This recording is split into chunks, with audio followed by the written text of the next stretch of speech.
dal leen ak jàmm seen télévision Futur Média di amaat mbégte loolu seq li nga xamante ne moom mooy édition spéciale bi ak yéen ñu jagleel ko li nga xamante ne moom mooy rétrospective nag dañuy naan defoon nañ ko ay daaw fekkee déwén dañuy baaxantal rétrospective boo ko déggee muy de ab fàttaliku bu nga xamante ne rédaction télévision Futur Média def na ko ci li nga xam ne mooy événement majeur yi am ci 2022 ci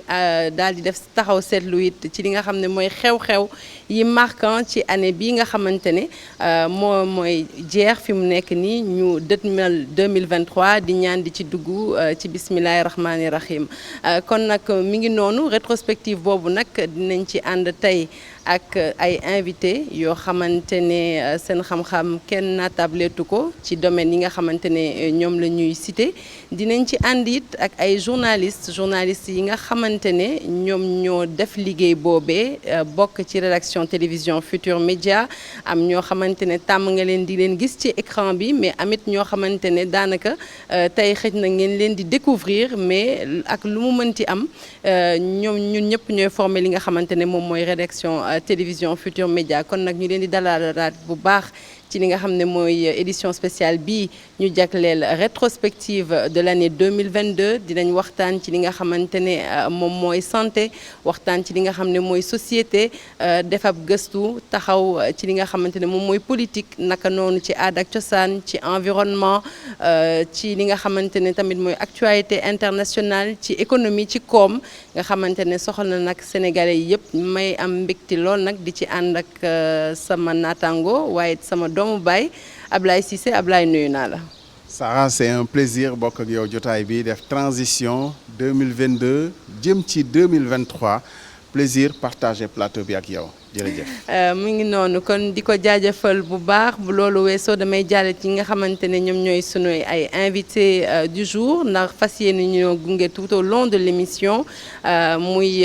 Souleymane Astou Diagne di ab économiste monsieur Diagne maa ngi lay nuyu bu baax. maa ngi lay fay Sara di kontaan vraiment ci invitation bi.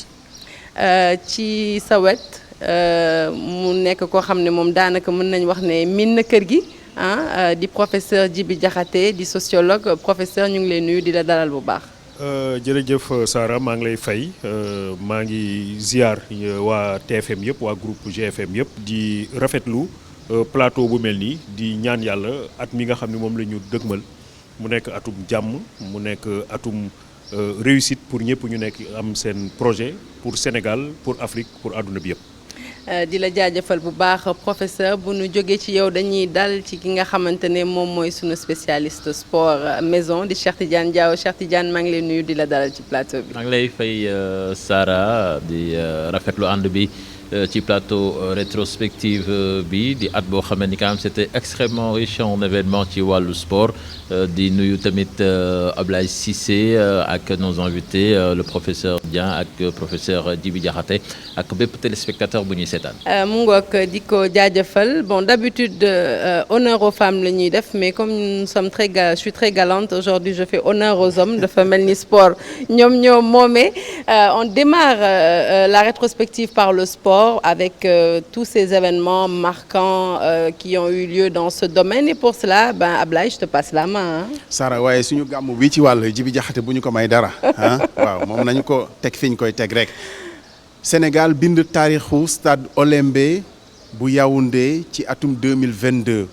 Sénégal nekk gulet champion d'Afrique ci Coupe d'Afrique bi ñu def 2022 ñu ne déet waaye ñu tollanti. jaloore ci kanamu Égypte ci jamono bu ñu ubbee stade bu mag stade du Sénégal président Abdoulaye Wade qualifié pour dem coupe du monde muy jaloore yi mbégte ñu ngi door a jóge ci coupe du monde donte Sénégal def na parcours bi nga xam ni moom la am waaye ba léegi xel yi dafa des ci jaloore yi nga xam ne def nañu ko ci atum 2002 amul dara loo xam ne nii gaynde yi bàyyi nañu ko ci Afrique Sadio Mané jiite gaynde yi ci gëstu bi ñu ànd jeeg suñu ndaw la dem ba Qatar ànd ak ñoom Mamadou Ndiaye. gannaaw ndam lu am solo lu Sénégal am keroog ci 6 février ci atum 2022 fële ca Yaoundé ca Cameroun mbégte mi di continuer ñu teg ci ñetti semaine Sénégal daloob ab stade bu bees boo xamante ni ñu ngi ko duppee maître Abdoulaye Wade ca ndorteel ga stade du Sénégal lañ ko duppe woon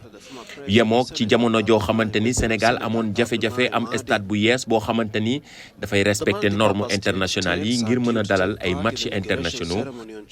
yemoo yi tamit fi Sénégal jiitoo ci classement FIFA ci tundu Afrique bi lu tolloog ñetti at ak lu ko topp stade bi nekk stade bu yees mucc ayib di dalal ay nit yu tolloog 50,000 places yoo xamante ni ñu defar ko ci diggante at ak lu topp koppar gi yemook 156 milliards de francs CFA yoo xamante ni dañ ko teg ci table bi ngir defal stade bu mucc ayib. stade boo xam ni ñu ngi ko inauguré ci talaata 22 février ci atum 2022 inauguration bu mag la ñëpp daal di koy teewee ay kilifa ñu ci mel ni président Macky Sall ak kii di président turc bi di Recep Tayyip Erdogan ak ki nga xamante ni mooy Paul Kagame ak it tamit ki nga xamante ni président la waaye nekkoon nit ancien footballeur di George Weah. waaye keroog ca inauguration ba ki nga xamante ni moo jiite FIFA di Gianni Infantino teewe woon na ci ñi nga xamante ni ñooy personnalité football yi. mu amoon mbégte amoon it tamit festivité yu am solo yoo xamante ni ñi ngi ko organisé woon keroog ca match bu njëkk boo xamante ni ñi ngi ko amale woon foofu ca stade Abdoulaye Wade ki njëkk a dugal but ci stade boobu di Kalidou Fadiga mi nga xamante ni bokkoon na ci génération 2002 waaye tamit bokkoon na ci Sénégal demoon final fële ca atum 2002 demoon it tamit quart de finale ci coupe du monde bu 2002 ñu teg ci weer 29 mars Sénégal wala daral Égypte ci éliminatoire coupe du monde barrage yi match retour bi ci match aller bi Sénégal ñàkk match bi mu doon amal foofu ca Caire Égypte daal di koy daan benn bal ci dara 29 mars Sénégal war a recevoir ñii di waa Égypte comme finale coupe d'Afrique bi fële ca Yaoundé ni mu demee woon ca Yaoundé noonu la demee ca Dakar ndax bi ñu tàmbalee rek Sénégal dafa daal di dugal biom bu njëkk ki ko dugal di Boulaye Dia ci bi ñu joué ci 4 minutes rek stade bi fees supporters yi jàpp ci bu baax a baax sénégalais yi ñëw teewee match bi waaye tamit ñu dem ba tir au but leneen li ci gën a am solo mooy Sadio Mané daal di dugal penalty bi mujj bi jox qualification wu Sénégal fële ca coupe du monde Qatar 2022 Sénégal fas yéene participer ci ñetteelu yoonu ci histoire am ci coupe du monde bi fas yéene am fële ca Qatar ñu jubali Qatar waaye balaa ñu faa dem ab tiis dal ñii di équipe nationale bu Sénégal mu nekk xibaar boo xamante ni wër nga àdduna wërngal këpp mooy Sadio Mané fas yéenewul bokk ci coupe du monde boobu lu kenn musul xalaat moo am Aliou Cissé fas yéene yóbbu équipe nationale boo xamante ni fas yéene naa jouer coupe du monde waaye Sadio Mané du ci bokk Sadio Mané moomu nga xamante ni jël na ñaareelu ballon d'or am ci histoire footballu Sénégal Sadio Mané ballon d'or bi ñu ngi ko joxe woon fële ca mois de juillet bi fële ca Rabat ca Maroc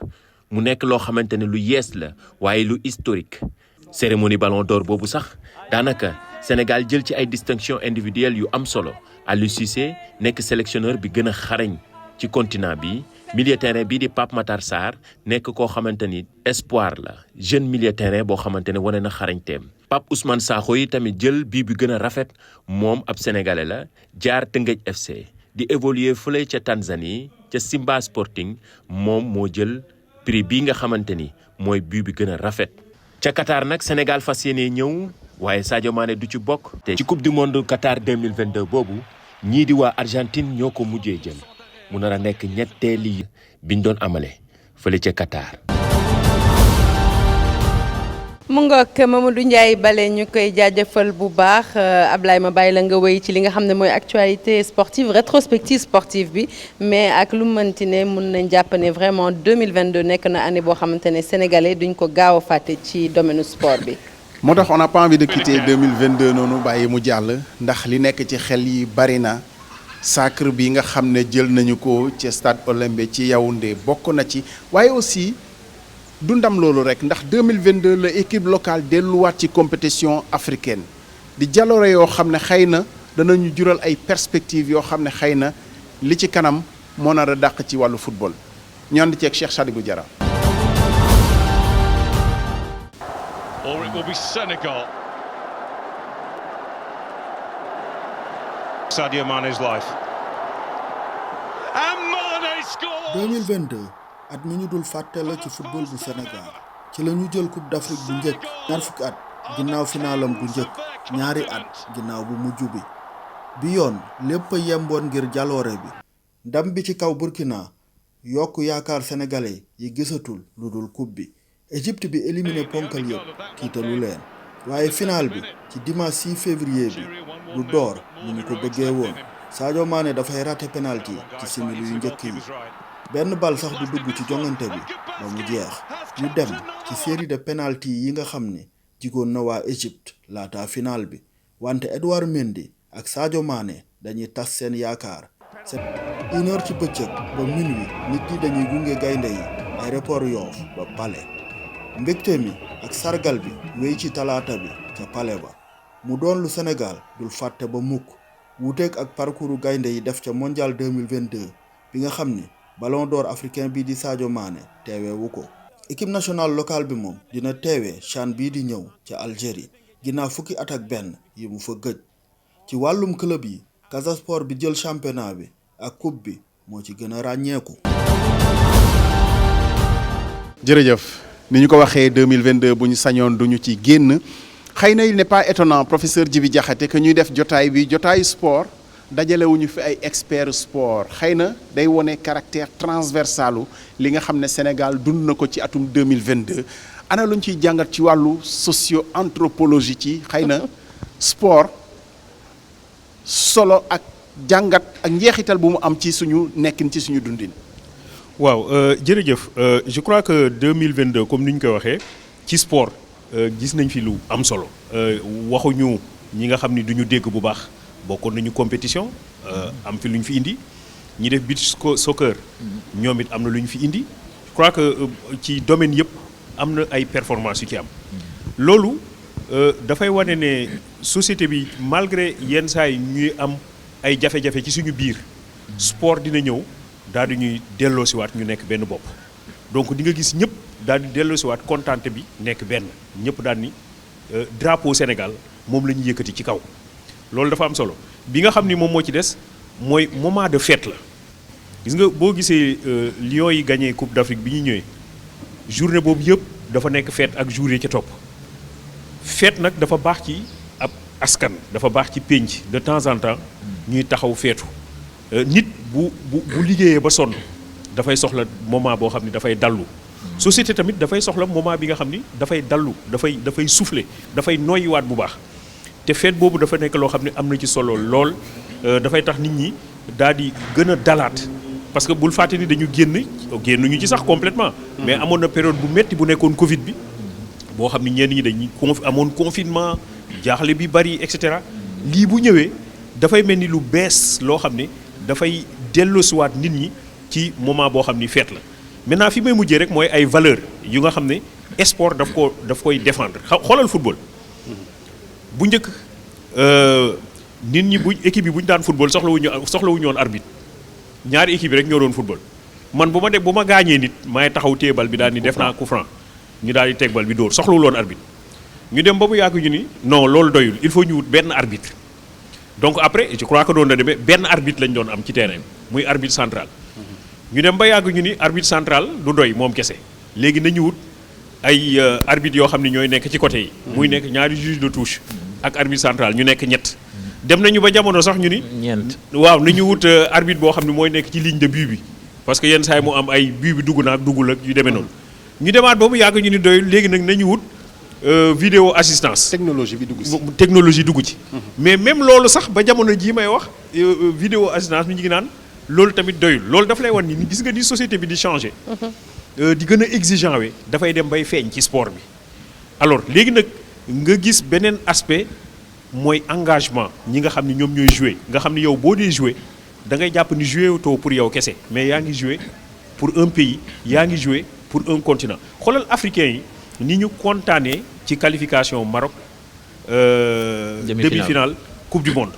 parce que Maroc joué tul woon pour Maroc kese Maroc à partir du benn moment bi Afrique yëpp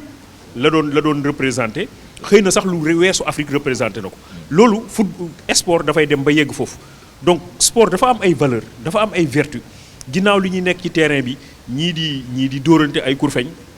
parce que man nag judoka la ñii di dóorante ñii di football ñii di et cetera mais au-delà de ça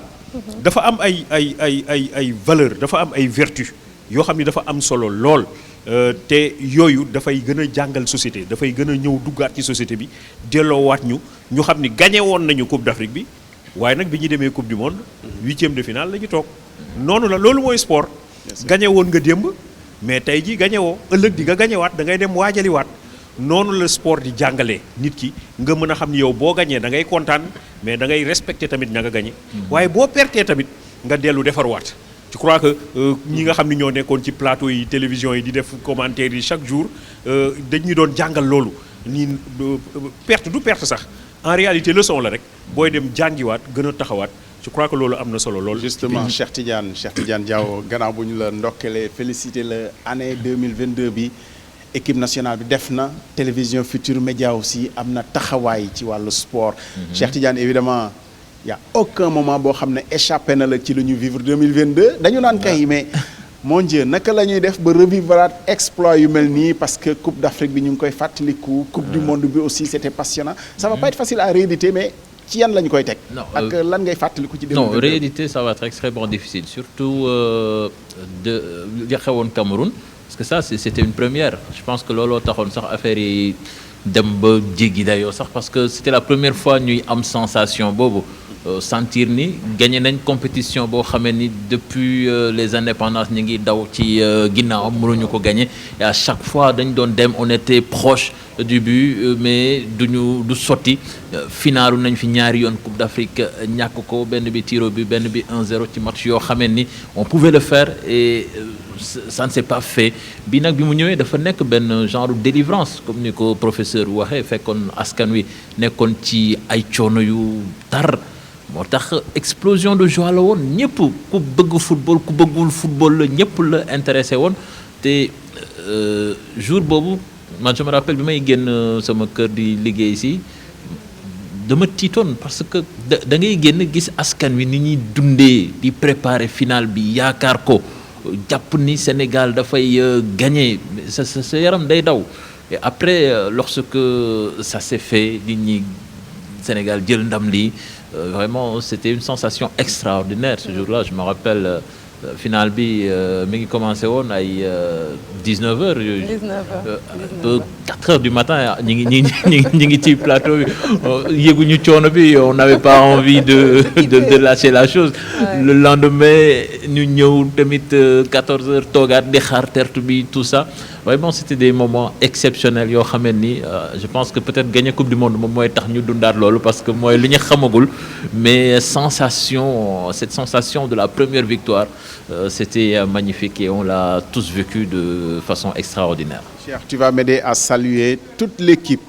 qui t'a accompagné pendant ces 2 compétitions avec bien sûr ce binôme Mame Fatou Ndoye et puis les consultants Talla Fall. Jamais content. Non, ce jour-là, il était très content. Quand même, hein? Il a été ému même. Exactement. Et puis on peut les citer, Talla Fall. Okay, bon, on va commencer d'abord par ñi nekk ci kër gi déjà Mame Fatou Ndoye, Mamadou Ndiaye, Cheikh Sadibou Diarra ak Assane Sène mi nga tudd.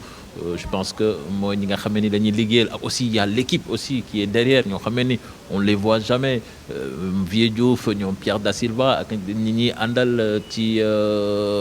au niveau technique ñi gérer son bi tout ça ak aussi l'équipe de production ñooñu bu ñu leen fàtte Aïssata Sy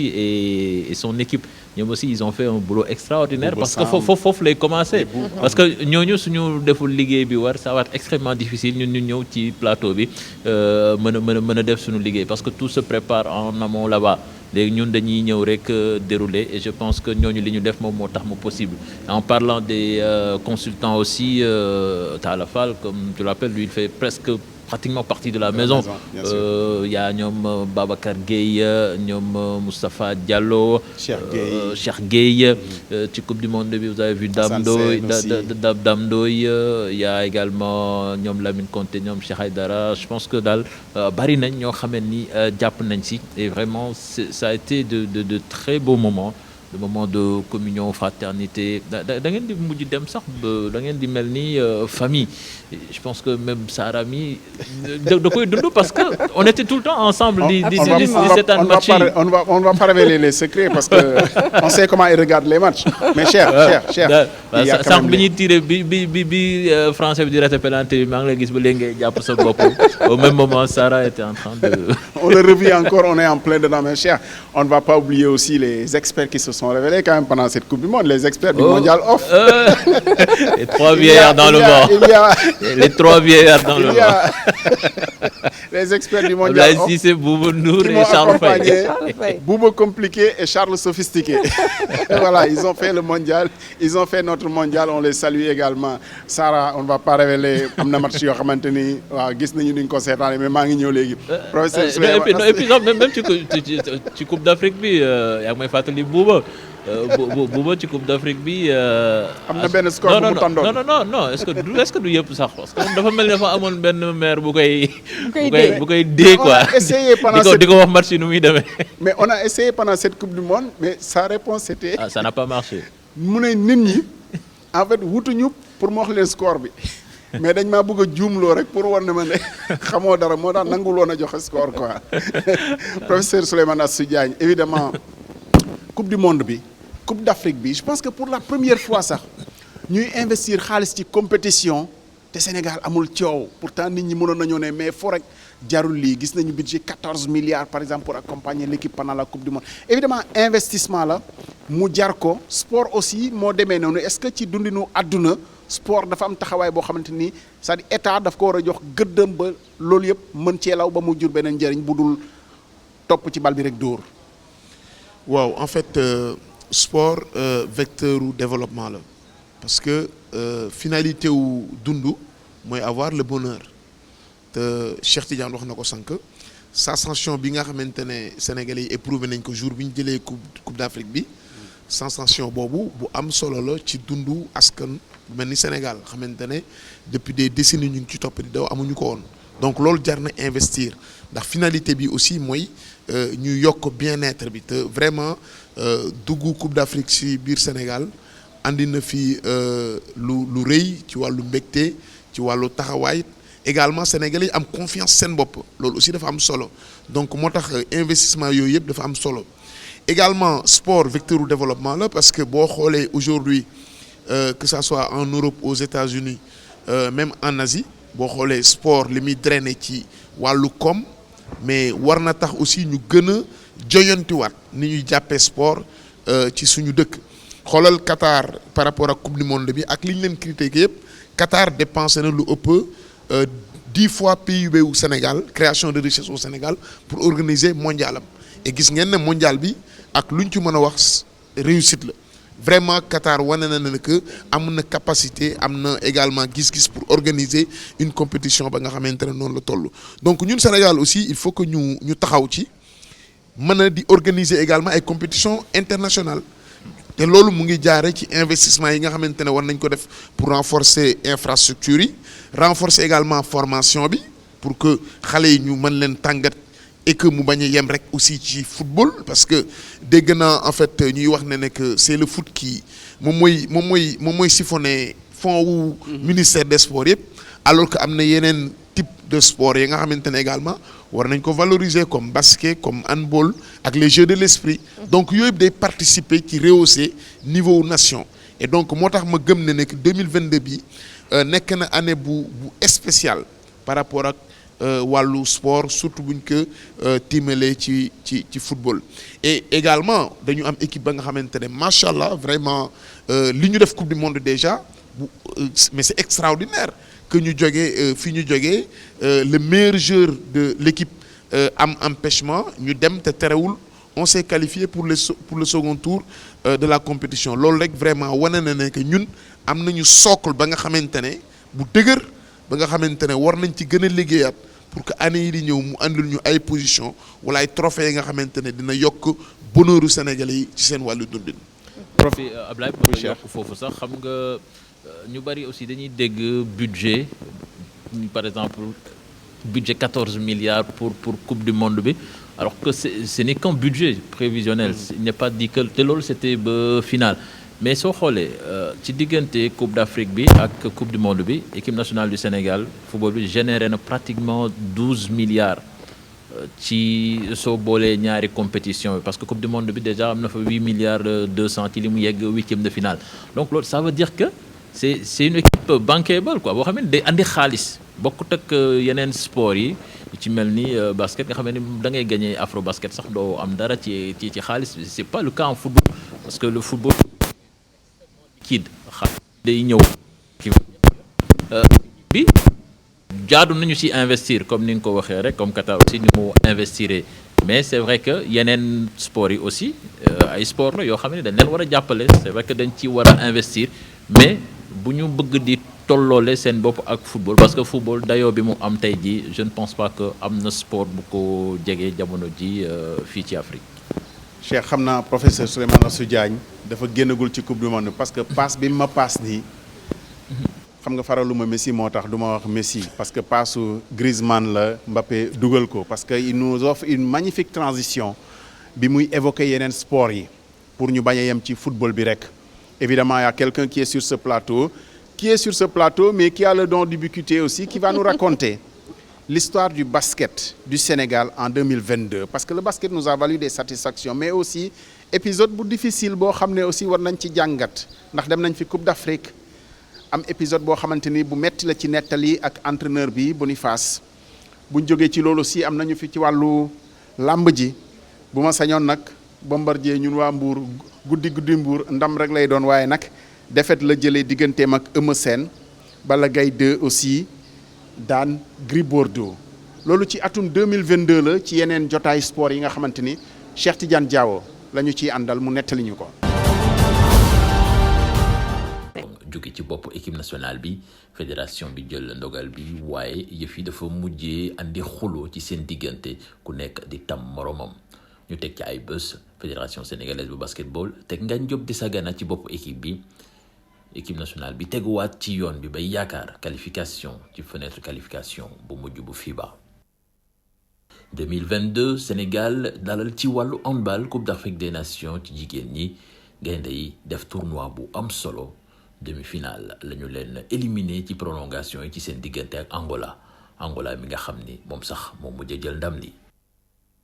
ci wàllub làmb arène bi yëngu tamit ci 2022 bi ci njëkk mi ngi xew le 27 mars Bombardier mi doon wut revanche ci digganteem ak Eumeu Sène am jël chef écurie Tay Shinger bi daan ko ci 4 appuis muy ñaareelu ndam bu mu am ci kaw Bombardier. door na ko droite door na ko ñu ngay xeex door mu daanu Bombardier Eumeu Sène 4 appuis daan na ko juróom ñaari fan ci weeru août Balla Gaye 2 daan Gris Bordeaux muy défaite bu métti ci mbiru Fass bi waaye observateur yu bari ñi nga xam ne ñoo seetaan lamb ji dañu ne di ñu gis ci ñaari mbër yi jàpp nañ ne leen dese ci arène bi bareetul ci wàllu carrière. bu ko jëlee daan ko jëli na ko daan ko. 2022 tiis lool ci ñu bari ñi doon yëngu ci wàllu tàggat yaram fii ci Sénégal bokk na ci Ablaye Touré. nekkoon président bu yëgoo génn àdduna taskatu xibaar bi di Salif Diallo tamit fanweeri fan ak benn ci weeru octobre bi le dëddu àdduna. Cheikh Tidiane Diawo jërëjëf nekk fii merci en tout cas de nous avoir fait vivre aussi ces moments basket de lutte multisport on va dire sur télévision Futurs Médias qu'est-ce que tout ça t'évoque Cheikh Tidiane. mooy li ñu doon wax nii léegi rek yeneen sport yi c'est vrai que bon la lutte nga génn ci lutte quoi ak basket mais surtout am na yeneen yoo xamante ni joxuñ leen gëdd bi war. beach soccer par exemple ils sont champions d'Afrique ba pare sax teglewaat ko ay ati at mais taxul ni dayoo bi nga xamee ni war nañu ko am joxuñu leen ko et je pense que il le mérite très bien et moi aussi j'étais vraiment séduit par cette équipe de handball bu Sénégal bi nga xamante ni Coupe d'Afrique bi mi ngi ko doon jouer fii à la maison à Diamniadio ñu mujj leen éliminer demi-finale ci seen diggante ak Angola nga xamante ni c'est l'ogre du handball ici en Afrique mais elles ont été tellement proches de le faire dem am balle boo xamee ni balle de match ñu raté ko malheureusement prolongation elles sont tombées les armes à la main et nekk nañ équipe boo xamee ni population bi supporté nañu leen vraiment et kontaan nañu ci li ñu def et je pense que loolu aussi bokk na ci événement yi ma gën a marqué ci at bi ñu génn basket aussi tu en parles équipe nationale bi bari woon na ay jafe-jafe yoo xam ni dund na ko seen voyage bi Égypte la ca juddu ñu ñëw xuloo bi diggante fédération sénégalaise basketball ak Boniface bi nga xam ni dañ ko jëlee ci équipe bi après on a fait appel à Ngagne Desagana et pour le moment ça marche bien mais c'est pas encore fini parce qu'il reste une fenêtre de qualification ici à Dakar. Faut que ñu gagner suñu ñetti match yi pour mën a dem ci coupe du monde bi ñu dëgmal et c'est pas encore gagné. Merci beaucoup Cheikh Tidiane on est loin d'être exhaustif sur le sport mais dañu leen a jéem a c'est même pas possible c'est pas possible. voilà jukkil rek li nga xam ne marqué na année 2022 ci wàllu tàggat yaram ñaan rek perspective 2023 dàq ko fuuf parce que am na yeneen yu ñuy xaar yeneen i échéances évidemment ay éliminatoires CAN et puis voilà dans les autres disciplines aussi defe naa ne année bi sax ni ñu koy ubbee ci wàllu làmb ci leneen ak leneen y a de très belles perspectives en sport ñu tëjee loolu wàllu sport bi jàll ci beneen pàcc. dañuy jàll ci li nga xamante ne moom mooy rétrospective politique daanaka yaakaar naa li tax sax ñu toftalee ko noonu c'est parce que ren moom Abdoulaye on a eu vraiment mënuñu wax ci actualité politique te boolewuñu ci li nga xamante ne moom mooy justice bi mais rétrospective bu actualité politique xam naa ne téléspectateurs yi ñu ngi koy xaar bu baax ci li nga xam ne mooy édition spéciale bi ñuy am fii tellement il y a eu d'événements qui ont rythmé la vie politique du Sénégal entre autres mun nañu wax élection législative yi rentrée 14e législature bi et quelle rentrée il faudrait le dire ak yeneen yoo xamante ne je ne veux pas déflorer le sujet damay bàyyi rek Ablaye Cissé yow mi nga xamante ne yaa lancé boobule domaine nga waxtaan ak ñun ci li nga xam ne moom moo aju ci actualité politique bi. évidemment Chérif Dia moo ñuy nettali année politique 2022 élection législative yi nga xam ne indi na assemblée nationale configuration bu bees même année bi aussi ci la ñu def élection locale mu amit configuration bu bees ak percé wu opposition bi Chérif Dia moo ñu koy nettali bu ñu ci jógee ñëw jàngat ko ak suñuy invité. atum 2022 di tàggoo ci wàllu politique nag ni mu tàmbalee la jeexee muy fitna ak coow lu bari li koy firndeel mooy rapportu Cour des comptes bi nu génnee fukki fan ak ñaar ci weeru décembre julati coow ku jigi société civile bi bëgg mu leer ndax ñoom Cour des comptes dañ ne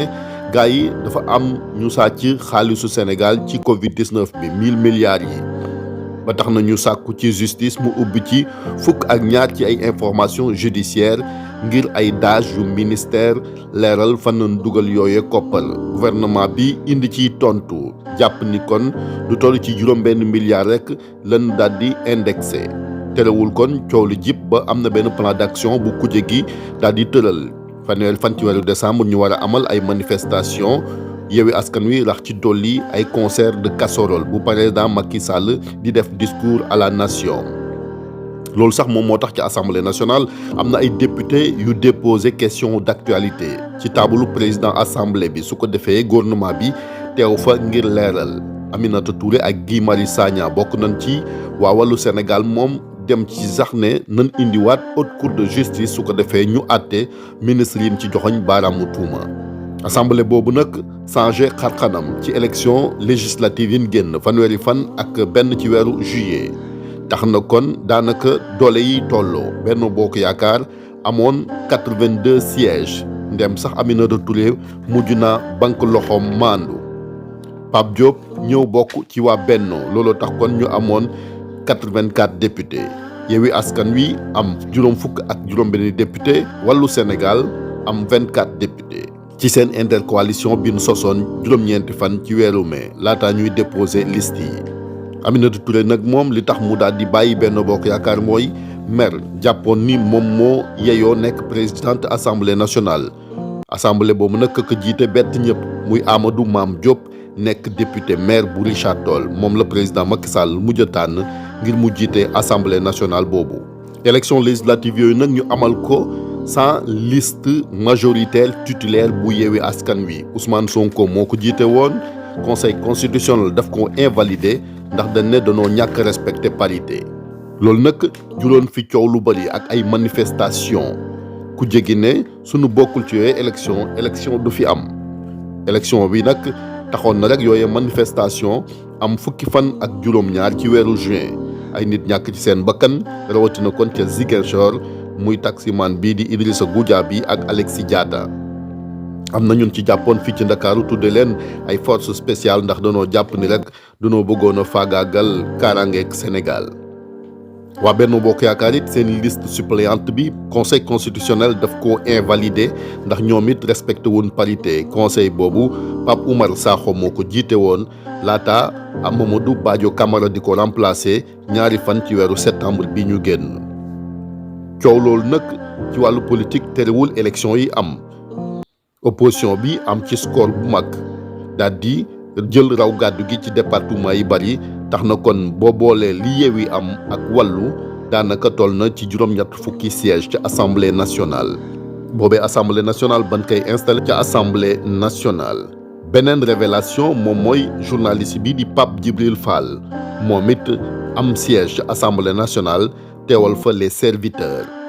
waa Aar Sénégal ñoom it daanaka danoo bett ñu bari ndax seen coalition bi màggoon na wante benn siège rek lan mujj am. Thierno Alassane Sall ma nekkoon tête de liste bi moom moo ko jiite assemblée nationale boobu ñu installé ko ci weeru octobre ci fitna ndax rek kon jàppante gi nga xamante ni amoon na fa ci diggante kujje gi ak pouvoir bi ba mujj gi sax gendarmerie ñoom ñoo mujj ñëw ngir daal di saytu vote bi. leneen it muy fitna ci assemblée nationale muy ba ni votel budget ministère de la justice député bi di Amy Ndiaye Gniby ay naataangoom yu Yewwi Askan Wi ñoo ko violenté ñu Massata Samb ak Mamadou Niang ba tax na yoon teg leen loxo teg leen i daan.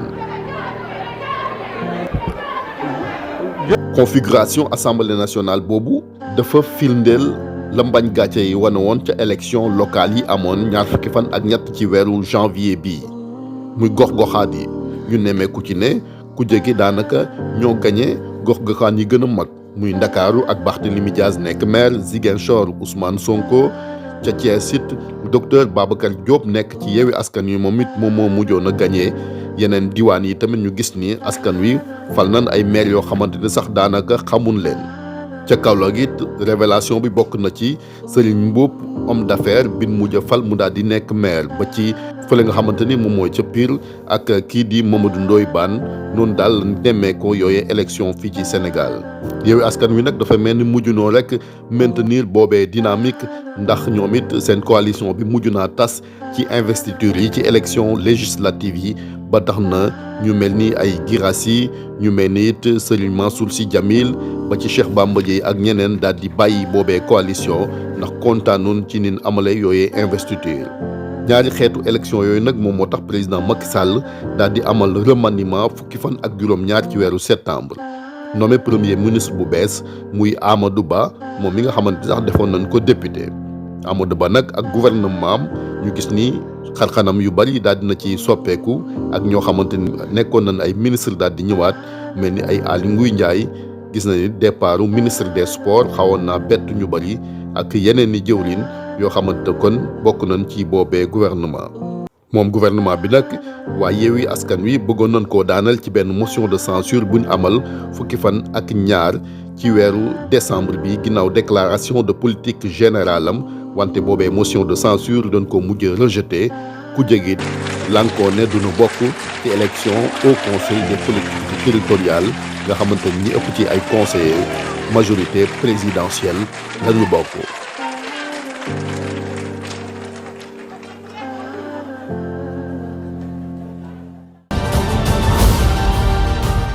On remercie Chérif Dia pour ce round-up de l'actualité politique ñu am mbégte aussi defe naa ni kenn gënuñ cee yeey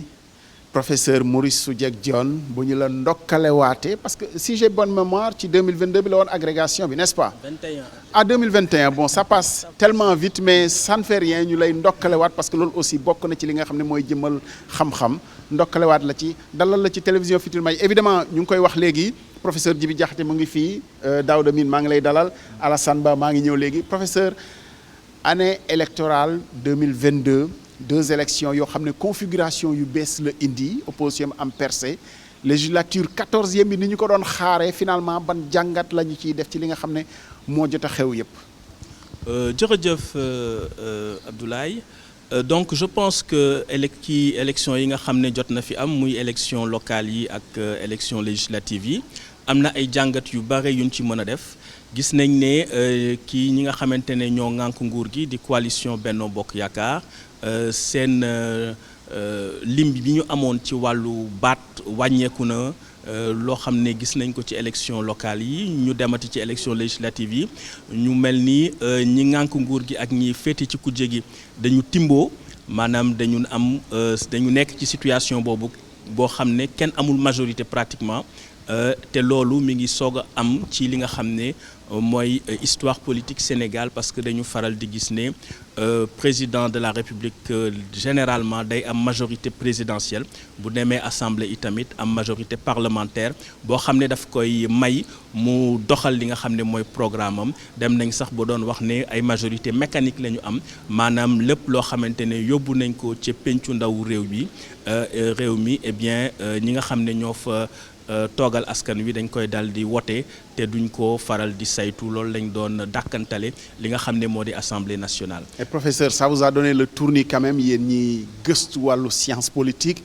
cohabitation pas cohabitation maanaam kujje gi naka la ñuy taxawee biir assemblée te ba léegi dafa mel ni xamuñu ci li ñu jëm ci li ci kanam c'est-à-dire ban modèle lu Sénégal moom la ñu am tey par rapport à configuration. waaw tey dafa am loo xamante ne mosuñu ko gis ci histoire politique Sénégal parce que doole yi nga xam ne ñoo nekk ci pencu ndaw réew mi dañu yem kon dafay tekki ne Sénégalais yi dañu bëgg ñi nga xam ne ñoom ñoo leen fa teewal. gën a nekk ci négociation gën a nekk ci compromis gën a waxtaan ngir ñu jéem a xool nan la ñu juboo wante loolu bokkul ak li nga xam ne moom la ñu tàmm gis bokkul ak culture politique bi nga xam ne moom la ñu moom la ñu am Sénégal moo tax dana am ay jeexi jaaxa rawatina nag bu nga xamee ne kujje gi ak ñi nga xamante ne ñoo ŋànk nguur gi dañu nekkoon ci ay jàmmarloo yu métti ndax dégg nañ président de la République ne dafa bëgg a dal ci kaw kujje gi ba dootuñu tekki dara kujje gi tamit li nga xamante ne mooy seen àq ak seen yelleef bu ñu koy faral di joggati ci wàllu nga xam ne dañu bëgg a doxu ñaxtu wala ñoo xamante ne dañu bëgg a wëyal seen sañ-sañu wax li nga xam ne moom la ñu xalaat ak ñi nga xamante ne jàpp nañ leen tëj leen loolu yëpp dafay andi fitna dafay tax diggante kujje gi ak ñi ngànk nguur gi diggante bi du ratax te yaakaar naa ñàkk ratax ci diggante boobee moom la ñu seetlu itamit ca pencu ndaw réew mi gis nañu nan la ñu installé ñi nga xamante ne ñooy député yi gis nañu gendarmerie dugg ci biir assemblée nationale pour la première fois dugg ci biir hémicycle bi pour la première fois dans l'histoire politique du Sénégal gis nañu itamit ay xuloo ay saagante ay xeex yoo xamante ne daal du rafetul du taaral li nga xam ne mooy suñu démocratie te dëppoowul ak li nga xamante ne moo tax askan wi yóbbu fa ñooñee nga xam ne ñoo leen fa war a toogal ndax assemblée nationale bërëb boo xamante ne la dañ fa war a waxtaan dañ fa war a pencoo dañ fa war a jongante xel xam-xam ak xalaat wante lépp loo xamante ne xuloo la ak xeex du farata bu dul farata dafay doon loo xam ne amul njëriñ ndax amalul njëriñ askan wi. man li ma bëgg a laaj professeur enfin ñaari professeur yëpp laay poser question bi c'est vrai que majorité présidentielle bi mën nañu wax ne ñoom benn score à l'arraché la ñu am et que doole yi tolloo nañu lool ci li nga xamante ne moom mooy Assemblée nationale mais permettre na aussi démocratie bi mu noyyi parce que fi mu nekk nii débat politique yooyu tamit dafa nekk lu ñu soxla ca pencum ndaw réew mi malgré violence bi nga xamante ne nemmeeku nañ ko si seen gis-gis muy yow professeur John ak professeur Diakhaté d'un point de vue sociologique ndax loo xam ne dafa nar di dem crescendo la wala mën nañ am yaakaar ne ci njëlbeen ba lay doon mais dina dem ba tasewu ba équilibre amaat ci assemblée nationale bi. waaw yaakaar naa ni bu ñu gisee li nga xamante ne moom la askan wi wone njàqareem ci li xew assemblée nationale parce que kenn mënu ko rafetlu xëy na ñi nga xam ne ñoo fa nekk dinañu delloo si waat seen xel defaraat seen toogaay donc loolu am na ay pression yoo xam ne opinion publique bi maanaam ñi leen di seet ñi leen di déglu ñi leen di suivre dana am benn pression bu ñu mën a am ci ñoom mais li ci ëpp solo rek mooy je crois que am nañu ay possibilités parce que am na ay députés yoo xam ne génn nañu poser ay questions yu am solo poser ay débats yoo xam ne ay débats yu xóot la ci wàllu koom-koom ci wàllu yorin bi nga xam ne moom la ñu yoree réew mi donc loolu yëpp lu am solo la te war nañ ko gën a suuxat gën ko soqali gën ko dëgëral ndax bu fekkente ne dañu nekk ci ay xuloo ay saaga li nga xamante ne moo ëpp solo dafay dal di nëbbu donc loolu war nañ ci liggéey et je crois que ñi nga xamante ne ñoo gànk nguur gi am nañ ay ñoo xam ne ay kàngam lañu yàgg nañ ci politique am nañu xam-xam am nañ expérience su kujje gi waxee loo xamante ne day ŋàññi seen yorin ak seen doxalin ñoom war nañu am sañ-sañ war nañu am dal-dal bi andi tontu yi nga xam ne moo ci war bu ko defee askan wi nga xam ne moo leen di seet te di am kilifteef bi nga xam ne moo gën a kawe ci biir démocratie dana jël ay responsabilités bu waxtu wa jotee mu dogal ci la mu war a dogal ci ay élections. Professeur Djibi Diakhaté juste ma compléter laaju Sara Cissé bi ci ni kujje gi demee est-ce que c'est encore heureux ñu am ay ressorts yoo xam ne bu kujje gi demee ba mu jax am na ñuy àtte pour dalal leen. waaw loolu moom mooy li gën c'est-à-dire que bu ñuy def politique mu am ñoo xam ne dañoo jàkkaarloo te bokkuñu gis-gis dafay baax mu am loo xam ni moom mooy nekk ressort yi bu ñu demee ba mu am jaxasoo ñoom ñooy àtte ba nga xam ni dañuy delluwaat ci l'essentiel benn boroom xam-xam bu tudd Pierre Clastre dafa ne société humaine yi dañoo évoluer ci mbirum politique nee na bu njëkk ka ëpp doole moo doon jiite comme boo demee ci mala yi ka ëpp doole rek mooy moo naan maa ëpp doole maa fi sañ maa fiy def mais dañuy dem nee na ba jëmmi jamono ñu gis ni doole jooju wëyul parce que mën ngaa am doole tey ala kulli haal da ngay dem ba doole ji wàññeeku wala mu dem ba nekkatu fa sax ñu ni kon doole mënul continuer il faut ñu wut beneen pexe mu ni pexe bi ñu ci toptal moom mooy ki gën a ñaw ki gën a muus ki gën a mën a naxe maanaam ki gën a rusé mais nee na loolu aussi bi ñu ko ci toptalee dañu gis ni ki nga xam ne nax na la tey ëllëg mën nga yeewu donc naxaate mënul nekk loo xam ne day wéy tamit comme ni doole di jeexee ba ñu wàcc ko noonu la naxaate di jeexee mu ni kon léegi ñin ñi daal di xalaat ni nañu defar ay doctrine nañu defar ay idéologie mu am ay doctrine nga xam ni kii danaan man principe yi laa gëm kii socialiste la dafa gëm ni nii la ñu war a doxalee àdduna bi man gis naa ci sama bopp damay dem bokk ci principe boobu kii ni man libéral la donc ñu defar ay doctrine nga xam ne nit ñi bu ñuy militer léegi dootoo militer ci kii daf laa nax wala dafa am doole mais damaa bokk ak moom principe dafa teg principe yoo xam ne gis naa ci sama bopp mu ni loolu it loolu ñoom Maurice ñoo ko gën a jàng mu ni doctrine yooyu dañuy dem ba jëmmi jamono tamit doole ja ñu amoon amatuñ ko benn moment wax nañu l'essoufflement un peu des doctrines et des idéologies ñu ni à partir moom Pierre Clastre mu ni à partir de ce moment là ñu commencé di am offre maanaam man damay ñëw soxlaatul ma bokk ci socialisme wala capitalisme boo ko dee xool léegi da ngay gis benn coalition boo xam ni di nga ca fekk ay socialiste fekk ci ay capital ñoom ñëpp ñu bokk nekk benn offre maanaam man ma ne léegi penc mi gis naa ni lii la ñu soxla te lii ñu soxla man saafara bii laa ci indi muy offre boobu nga xam ni moom ngay def nag dem daal di wax ak waa penc mi ñu xool ba xam yow dinañ ànd ci loolu wala duñ ci ànd mais li ñu gis ci suñu réew yi mooy ko boo ko dee xool politiciens yu ci bëri góorgóorlu ñu ci tabax benn offre mais nit ñi bu ñuy adhérer du offre bi mooy li ëpp solo loolu xëy na mourisme du offre bi mooy li ëpp solo yeneen aspect da ciy dugg yoo xam ni day bokk ci waaso dafay bokk ci nit ki ci boppam dafay bokk ci tarixa dafay bokk ci fa ngeen dëkk yu demee noonu loolu daf ciy dugg dafa bëri ci suñu réew yi loo xam ni loolu dafay ñëw bokk ci bu demee ba bokk ci nag yooyu bu demee ba bokk ci yenn saa yi jàkkaarloo bi day gën a metti gis nga boo ko dee xool même wax génn nañ léegi ci sport yenn saa yi football yenn équipe yi nga xam ni ñoo gën a jegewoo bu ñu waree daje day metti parce que ñii dañuy beddeeku dem créer seen équipe bu ñu waree dajeek ñu njëkk ña mu indi ay confrontation yu metti donc foofu dafay baax mu am ci koñ bi ay mag yoo xam ne balaay match bi ñëw ñoo leen di fàttali ne yéen ci po ngeen nekk loolu nag moom mooy prévention bi je crois que loolu Maurice wax na ci liggéey na ci lu bari maanaam des fois aussi il faut que ñu jouer plus ci préventif bi que ci curatif bi donc bu ñu tegee disposition ba pare teg ay loi yoo xam ne ñoom ñoo ko fi teg et cetera ñu liggéey ci éducation liggéey ci nampatal nit ñi gis nga bëri na ci ñoo xam ne ci sport ci làmb ak yëpp nag laa la wax ñoo cay indi problème bi yëpp c'est que dañoo xamul maanaam xamuñu règlement yi yenn saa yi diw ni la mais fii hors-jeu amu fi wala fii penalty amu fi parce que nit ki laal na bal bi ak loxoom mu ni dafa war a am penalty arbitre bi ni non bien que laal na ko ak loxoom mais penalty yi waru fa am parce que demee na ni des fois règlement yi ci boppam les acteurs mën nañ koo ignorer donc je crois que foofu ñi nga xam ne ñooy dox ci diggante yi am nañu rôle bu am importance bi nga xam ni moom la ñu joué maintenant bi fi may mujjee rek. mooy assemblée bi ngay wax l' assemblée c' est le reflet de la société pour bu fekkee ni société bi calme na dal na apaisé na nit ñi ñu ngi ci ay débat programmatique dafay feeñ ci assemblée mais bu fekkee ni société bi xëccoo bi xiiroo bi ŋaayoo bi mi ngi gën a kawe et cetera nit ñaa ngi jëm fii jëm loolu tamit dafay feeñ ci assemblée ba donc assemblée dafay nekk reflet li nekk ci société bi rek moom ngay fekk foofu.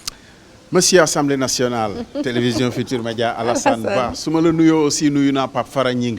Assemblée nationale bu xewlee duñ leen wax sax ngeen jaar rédaction dem leen directement parce que daanaka seen kër la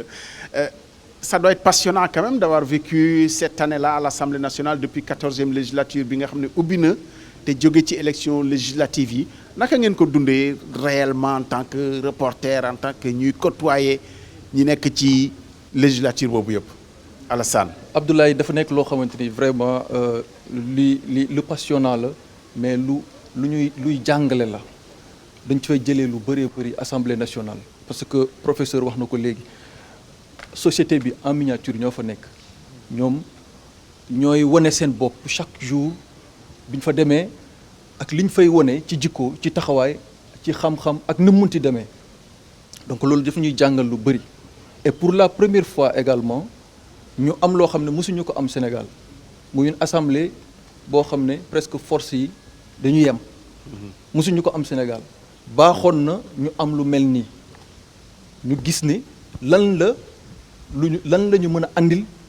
lu yees assemblée nationale nga xam ne c'est la représentation nationale ñu bëri ñu ngi doon ŋàññi assemblée nationale législature yu weesu yëpp ku ci nekk dafa doon wax ne gisul boppam ci assemblée bi gisul boppam ci représentant yu fa nekk mais pour la première fois sax ñu gis ne ay budget yu mel ni ministère forces armées ñu koy waxtaanee ji ci ubbi ay débat c'est la première fois ak man ci lu ma gis donc loolu dafay wone que ni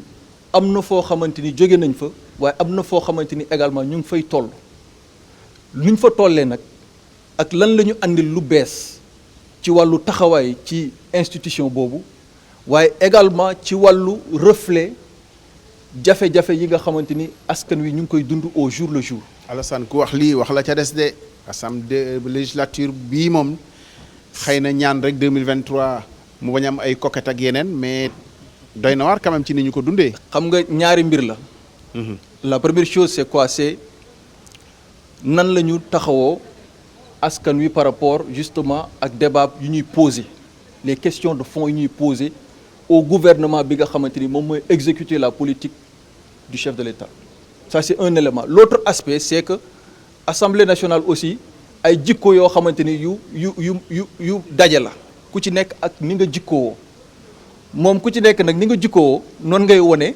biir hémicycle bi nga fàtti ni derrière que ni am na benn responsabilité boo xamante ni dafay peser sa kaw mooy li ñu gis ci ndortelu législature bi installation bi déjà y a eu un problème lu ñu fa wonee dafa jéggi dayoo mosuñu ko gis ñu dem ba ay table yu ñuy damm ay représentants yuy taxaw ci kaw ay table gendarmerie moo ñëw teew biir hémicycle ñu door a mën a fal un président assemblée nationale c'est un problème moo tax nag li nga wax léegi am solo mooy que nii yu mel noonu daf ñuy jàngal ëllëg nan la ñu war a choisir ñi nga xamante ni ñoom ñoo ñuy teewal biir assemblée nationale ça c'est un élément un autre élément également mooy bu fekkente ni dañ la fal xamoo lan mooy sa wareef ci liñ la fal maîtriser woo sax liñ la fal teew naa assemblée nationale parce que tout simplement am na ay privilèges derrière yoo xam ne xëy na man looloo ma ci soxal c'est un problème donc mooy ensemble bi nga xamante ni maa ngi ko doon wax léegi nga ko doon yëkkati mooy yu ñuy gis te mu suufe lool te professeur doon ko wax léegi lépp lu ñu gis biir assemblée nationale également c'est à l'image de la société il faut voir ce qui se passe dans la société sénégalaise actuellement boroom xam-xam yi dañ leen wax ne la société sénégalaise est devenue une société violente c'est un problème musuñu xam loolu lan moo andi loolu est-ce que politique war na mën a dem ba yóbbu justement la société elle-même ba mu dem ba violente da ngay gis ne lépp loo xamante ni xew na d'ailleurs dinañ ci ñëw ci kanam. professeur Djibi Diakhaté dafa jàpp dañu ko servir léegi moo tax bëgguma ko lancer ci sujet boobu là tout de suite mais dinañ ci ñëwaat parce que évidemment violence dinañ ci ñëwaat ci suñu sujet société am na loo xam ne presque c'est transversal politique bi est-ce que mën nañu ko tudd te tudd ñu justice. Daouda c'est pas innocent que ci politique bi ñu dalal la xam nañu yeneen question moo la fi indi mais année électorale u Sénégal defe naa mënatuñ ko dissocier ak justice ndax ci la ñu am demi-liste quart de liste ñu ne conseil constitutionnel bi day ni mu lijjantee problème yi nga xam ne moo amoon ci liste yi ñu dugal ci législature bi xamuñu nag ndax loolu jurisprudence lay doon pour ni ci kanam wala dañ ko def rek pour bii nii jàll est-ce que loolu yëpp nan lañ koy maanaam fexe adapté ko mu bañ a doon luy sooxe suñu loi électorale fii ci biir réew mi Daouda. jërëjëf Abdoulaye man li may njëkk a jàpp mooy 2022 bi dañ am lu ñuy woowee une avancée démocratique bi fi ma ko njëkk a jàppee mooy pour la première fois lañ am suffrage universel direct ci élection locale bu njëkk da nga daan gis sax ñuy fausser le jeu démocratique da nga daan ñëw ñu jël ay conseillers municipaux daal di leen di élire ba pare ñoom seen biir ñu jël kenn ci ñoom pour def ko président asafla maire te da daan am des fois ay achat de conscience wala ay yenn yu nga xamante ne dañuy fausser sax le jeu démocratique maanaam man su may ñëw di voter pour une municipalité du ma xam sax kan mooy nekk maire bi du ma xam ki nga xamante moom mooy nekk président conseil départemental wala président conseil régional alors que loolu je pense que démocratiquement parlant ki nga xamante ne moom mooy citoyen bi dem ba nga xamante ne moom mooy choisir war na dès le départ xam kan lay élire pour que mu nekk ki nga xamante moom moo koy jiite. Donc cette année on s'est rendu compte que avec la réforme bi nga xamante moom lañu def ci code électoral bi consacré nañ ko te dafa nekk lu nga xamante ne luy wéy lay doon c'est la première fois ñu am ko au Sénégal cette année. La deuxième chose également comme ni nga ko waxee c'est la première fois que ñu gis au Sénégal ñu def ñaari élection ci benn année bi te mu nekk ay élections yu nga xamante ne ça s'est fait de la manière la plus démocratique possible même su fekkee ne am na ay yenn couac yu nga xamante ñu ngi ko doon wax de part et d'autre. Pourquoi je dis que ce sont des élections qui ont été transparentes parce que tey jii ñu ngi wax ni pratiquement kujje gi dañ def percée sinon ñoom ñoo gagné sax ñaari élections yépp yow nga organiser élection ba pare disons perte ko wala nga li nga xamante moom nga daan am comme majorité amuloo ko ça veut dire que tout simplement c'est un scrutin bi nga xamante ne au moins transparence bi nga xamante ne dañ koy wax mën na am na ci muy beneen bi la troisième chose mooy même su fekkee ne en un moment donné am na yenn yu nga xamante ne gisoon nañu suñuy texte consacré wuñ ko justice dem na en dernier moment ay problème am ñu tranché ko ba élection am tey ji pour la première fois on a vu des listes yu nga xamante ne dem nañ avec une liste majoritaire demuñu avec une liste proportionnelle beneen liste également dem avec des suppléants ak demuñu avec na laa koy wax sax ay majoritaire te ñaar yooyu yëpp tey dafa consacré li nga xamante ne mooy def nañ lépp ba nga xamante ne population du Sénégal am nañ le choix choisir ñi nga xamante ne ñoom ñoo leen di représenter assemblée nationale tey ji boo demee assemblée nationale même kujje gi ña nga xamante ne ñoom ñoo fa nekk comme ay député nekk ñu woon ci liste majoritaire dañ nekk ci ay liste yu nga xamante ne ay suppléants la ñu woon ñoom ñoo devenir disons des députés yu nga xamante ne ñoom ñoo fay taxaw kujje gi ça veut dire tout simplement que sénégalais yi ci boppam permettre nañ leen ñu choisir ñi nga xamante ne ñoom ñoo leen di représenter te assemblée mi ngi dox normalement l'institution qui est l'Assemblée nationale permettre nañ ko mu mën a fonctionner normalement alors que on aurait disons anéanti toutes ces listes là tey jii du ñu wax ne élection législative am na Sénégal dañuy dem ñu ne voilà il faut que ñu defaat yeneen élection il faut que ñu defaat leen beneen pëccëxoo mënaat fi amaat mais notre justice s'est relevée le conseil constitutionnel en l'occurrence pour trancher le débat avancé maintenant comme ni nga ko waxee nag est-ce que jurisprudence la moi je pense que il y a des vides juridiques yu nga xamante ne qui ont poussé à ce que justice ci boppam dem am ci yoon je pense que il va falloir que ñu dem jusqu'au bout changer le code électoral ba nga xamante ne yu mel nii buñ ci demee ba jàkkaarloote ji dinañ am ay solutions textuelles yu nga xamante ne dafa am ci suñu ay textes c'est l'occasion pour moi pour que ñu dem au-delà de cela beneen bi ma ci bëgg a toftal également moo di tey jii dañu amoon habitude di wax ne ku jegi d'une manière générale dañu amoon habitude chaque fois di ŋàññi un certain nombre de choses sur la manière dont on fait les lois sur un certain nombre de choses yu nga xamante ne que mu nekk politique et consort moi je pense que avec la configuration actuelle de l'Assemblée nationale ku jegi mën nañ dem au-delà de dénonciation et consort ñoom ci boppam ñu mën a poser ay actes yu nga xamante ne dañu mën a changer lépp lu nga xamante ne bëgg nañ ko ci loi yi parce que encore une fois l'initiative des lois comme ni ko suñu texte yi bindee appartient certes à l'exécutif via les projets de loi mais Assemblée nationale également am nañ possibilité def ay propositions de loi et moi je fais partie des gens yu nga xamante ne pour man suñu démocratie tey def na ba nga xamante ne tey pratiquement am na équilibre bu nga xamante ne am na au niveau de l'Assemblée nationale mais équilibre boobu il faut pas que mu nekk un équilibre nii rek il va falloir que par les actes ñu mun ko poser il y a des choses qu'on veut changer au niveau de la justice mais les députés de l'opposition mën nañ def ay propositions de loi pour changer loolu il y a une manière bu nga xamante ne gis nañu suñu politique di ko doxee te d'accord uñ ci ak possibilité def ay propositions de loi ñu dem Assemblée nationale ñu doot ci waxtaan parce que équilibre bi am na ba nga xamante ne je suis sûr et certain que si ce sont des propositions pertinentes je sais que même au niveau de Benno Bokk Yaakaar am na ñenn ñu nga xam ne dañ soutenir les députés de l'opposition pour voter loi yooyu man foofu lay xaar tey ñi nga xamante ne ñoom ñooy le député de l'Assemblée nationale pour que ñu nekk de véritables députés du peuple sénégalais non pas des députés d'un parti politique ou bien d'un camp mais ñu nekk des députés du peuple sénégalais les préoccupations des Sénégalais ñu mun ko traduire par des actes parce que tey les lois yi fi nekk yépp que mu nekk code électoral que mu nekk code pénal code de procédure pénale code boo fi mën di gis amul kenn ku koy voter ku dul député Assemblée nationale donc foofu lay xaare nag député yi tey pour que ñu jouer pleinement seen rôle. politique dafa mel ni amul tëj saison ndax ba fi ñuy wax ci fin d'année bi ñu ngi jóge ci événement politique président de la République jógee Tambacounda ñu ngi koy séentu aussi 31 décembre mu def son message à la nation professeur Malick Soudieck Dione évoqué ko rapidement peut-être tëj suñu chapitre politique perspective wu li nga xam ne ni moo xew ci 2022 bi est-ce qu'on y voit très clair ci benn ci configuration politique bi nga xam ne moo ñuy jàllale ci 2023 ku jéggi ni mu taxawee est-ce qu'on y voit très clair ci recomposition. waaw yaakaar naa ne am na jixi jàq yu bëri yu am ci langue politique bi ndax gis nañ ay kàngam yu mag yu mel ni Khalifa Ababacar Sall ak Karim Meïssa Wade kenn xamul ndax seen candidature dina mun a antu ci jongante yi nga xam ne ci la ñu jublu ci 2024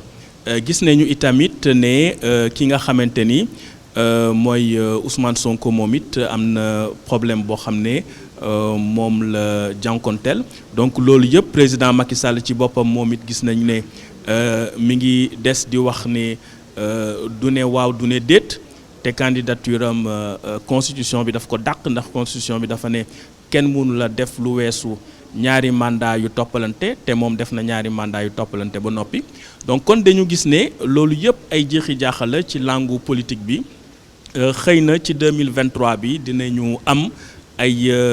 jéego yuñ ci dox maanaam seet ndax ñi nga xamante ne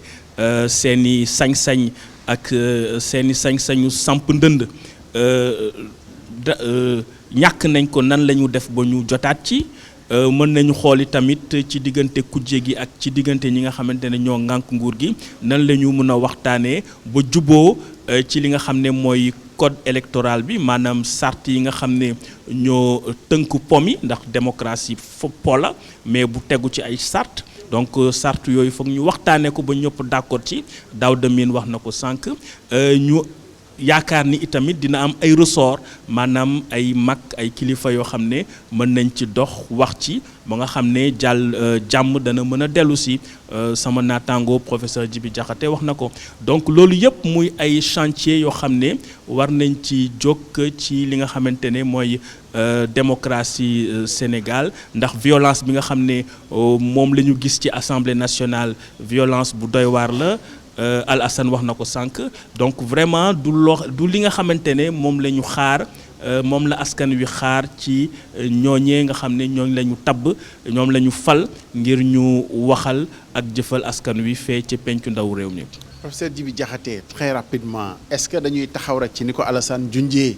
di wax ni Sénégal xamul woon violence pour saafara ko wala boog dañuy nangu ni quand même lu fi am la te lu mën a xew la mais fexe nañu ko gàttandoo fagandiku. waaw mais loolu moo gën li gën moom mooy ñu d'accord ni violence am na fi ñu d'accord ni violence forme yu muy jël bëri na. dafa nekk ci kàddu dafa nekk ci jëf dafa nekk ci suñuy jëflante maanaam violence léegi dafa bëri forme ci suñu société il faut loolu ñu ubbi ci suñu bët ba pare xool li nga xam ni moom moo waral loolu parce que bu fekkee tamit dañuy dox. te nañ doon doxee am ay coppite yi ci am di nga mën a comprendre lu tax yenn saay foo xam ni sax da ngay jàpp ni waru faa yegsi mu dem ba yegsi foofu gis nañu barab yoo xam ni dañ fay jaamoo yàlla foo xam ne dañu mës a jàpp ni xëy na dal ak jàmm rek moom moo fa am dem nañ ba fay sànnante ay chaise gis nañ ko nga gis foo xam ni ci biir kër la ñu bokk benn kër nga gis fa ay forme violence yoo xam ni faatante ci seen mag bu faat rakkam wala rakk et cetera wala soxna wala boroom kër loolu lu fi am la donc nga gis ci barabu liggéeyukaay ñoo xam ni ñoo bokk normalement objectif bi ñuy viser mais ku ci nekk yaa ngi yéene sa morom mu daanu yow nga jël place bi mel ni xëccoo rek moom moo nekk léegi ci suñu diggante benn rivalité boo xam ni installé wu na fépp léegi ci biir penc mi ba ci yenn saa yi équipe football ñoo xam ne dañoo war a gagner nga gis ñoo xam ne dañuy taxaw temm ni yàlla bu ñu gagner parce que man bokkuma ci. bu ko defee ñu ni këy na man li ma ci bokkul moo tax baaxul donc loolu bu ñu demee ba yegg foofu il faut ñu xoolaat société boobu li ko téewoon lu mu doon société mi ngi jógee ci socius mooy ensemble d'associés ñoo xam ne dañoo bokk associé moo tax entreprise ñu koy wax société parce que ay associés lañu donc association boobu nag dafay am ay kenn yu ko téye dafa am ay valeurs yu ko téye dafa am ay principes yu ko téye bu ñu demee nag ba principe yooyu nga xam ne ñi ngi commencé woyof parce que ni ñu yoon wi ñu doon jaar yar bañ doon yaree ni ñu doon toppatoo rituel ba fa amoon culture ba fa amoon aada ak cosaan ya fa amoon gëm-gëm ya fa amoon taxawaay yi fa ñenn ñi doon taxaw yooyu yëpp bu demee ba nga xam ni gis nañ ni effectivement mi ngi commencé wàññeeku di nga mën a comprendre lu tax yenn saay jàdd yoon yi di commencé bari donc lu ci am la violence bi lu réel la mënatuñoo continuer di wax bu njëkk dañ doon wax ni dafa am ñu rax dafa am ñu jógee feneen indi ko fi mais loolu mënatuñ ko fee wax donc il faut que ñu xool ko en face ni effectivement il y a un problème dans notre société ñu xool nag problème boobu naka lañ koy saafaralee ba bu fi jógewul complètement mu wàññeeku parce que bu ma waxee jógewul complètement mu wàññeeku mooy amul benn société ci àdduna bi boo xam ne da nga fay dem te doo fa fekk violence amul ça n'existe pas. Bien sûr. gis nga Rousseau mi nga xam ne dafay bind ci démocratie Maurice moo ma gën a xam loolu nee na li muy bind peuple de Dieu rek ñoom ñoo ko mën a appliquer. parce que nit dafay jiital intérêt am en réalité pour nga mën a mettre intérêt supérieur de la collectivité man maa ngi xool samay intérêt bopp même bu may def loi yenn saa yi maa ngi cee xool man naka laa ciy génne kële naka laa koy faagaagale wala yu demee noonu te démocratie nag loolu yëpp waratu cee am donc pour te dire que am na ay problème ci suñu société yi am na ci problème ci société yëpp mais société bu responsable da ngay taxaw nag nga xool bu baax say problème fu mu féete ak naka ngay def ba saafaraal ko ba problème yooyu bu fi jógewul tamit mu wàññeeku boo xam ne dinañu mën dund ci jàmm. Professeur Djibi Diakhaté sociologue de référence vraiment di gëstu suñu société di ñu gindi ñu lay gërëm waaye ñu ngi encore ensemble di rafetlu yitte bi nga ñu may aussi toog ak ñun professeur Maurice Soudieck Dione ñu ngi lay gërëm aussi bu baax di am mbégte et puis à travers vous di yóbbante quand même di bàkk le milieu de la recherche des universitaires parce que Sénégal am na jaloore yoo xam ne def nañu ko vraiment ren faculté de médecine ci agrégation gis nañ jaloore bi ñu def professeur Maurice Soudieck Dione ñu lay yóbbante aussi ci sa université Gaston Berger comme je vais passer la parole tout à l'heure à une dame pour mu jàllale ñu ci leneen ñuy bàkk sa collègue Mané Seck nga xam ne moo jël ren concours ma thèse en 180 secondes. C'est très important ñu jóge woon ci 2021 Aminata Soura Mbaye Diouf nekkoon vice-championne de ma thèse en 180 secondes donc milieu universitaire u Sénégal gàcce ngalaama donte dañuy wax ni recherche Afrique 2% rek la représenté dans la recherche mondiale mais Sénégal mu ngi bay wàllan ci waar woowu ñu yóbbante ko ngeen jottali ko universitaires yi jottali leen aussi ne Télévision Futurs Médias partenaire la ci vraiment yaatal xam-xam yaatal gëstukat yi di leen dalal te incha allah 2023 bi je parle sous le contrôle du directeur des programmes mu ngi nekkoon fii am na loo xam ne ni ñu ngi ko ci mool incha allah wàllu recherche université dina ci am wàll bu baax ñu leen koy yóbbante évidemment on finit cette rubrique politique en remerciant bien entendu ñi nga xam ne ñoo nekk ci politique bi à la rédaction au quotidien Alassane Ba jërëjëf merci pour tout nga jottali wàllu yóbbante bi Pape Fara Ñing yéen a bokk Assemblée nationale et puis bien entendu Chérif le grand khalife de Linguère gis nga moo ñu defal round-up bi politique bi mais d'habitude dañ doon wax société justice waaye léegi politique ak justice la donc Daouda Mine jox na ci ñuy rafetlu aussi xam-xam bi nga xam ne mu ngi koy xel en tout cas di remercier ñi yëngatu yëpp ci wàll boobu évidemment c'est une transition toute trouvée pour passer la parole à une grande dame qui va aussi nous faire avancer dans cette soirée de regard dans le rétroviseur ñu ñëw léegi ci kanam ci beneen thématique boo xam ne nii soxal na askan wi am na ëllëg parce que nag xëy na perspective bu développement durable mënuñu koo wax te tënkuñu ko ci wàllu environnement. dañuy jàll ci beneen chapitre boo xamante ne it ay événement yu am solo am na ci wàll boobu muy li nga xamante ne mooy wàllu yoon wàllu justice. que Ablaye du ma def lu dul bàyyi la rek nga introduire li nga xamante ne moom mooy chapitre justice bi et Dieu sait qu'il y en a beaucoup à dire cette année. oui évidemment am na ci benn boo xam ne fës na lool ci atum 2022 pourtant mu ngi tàmbale woon 2011 muy affaire Ndiaga Diouf ndem si yàlla si Ndiaga Diouf nga xam ne dañu ko faatoon 2011 mu impliqué woon maire Dakar Sacré-Cœur muy Barthélémy Diaz Mermoz Sacré-Cœur Barthélémy Diaz 2022 la àtte bi mujjee sotti ci appel ci lu ko tribunal daan ñu dellu siwaat ci xew-xew boobu ànd ceeg Alassane Ba mu nettaliwaat ñu ko. moo ne de yëf yi décembre 2011 la xewoon waaye nag ba léegi ñu ngi waxtaane dossier boobu nga xamante ni mu ngi jëm ci wàllum faat kii di Ndiaga Diouf te ñu tuumaloon ci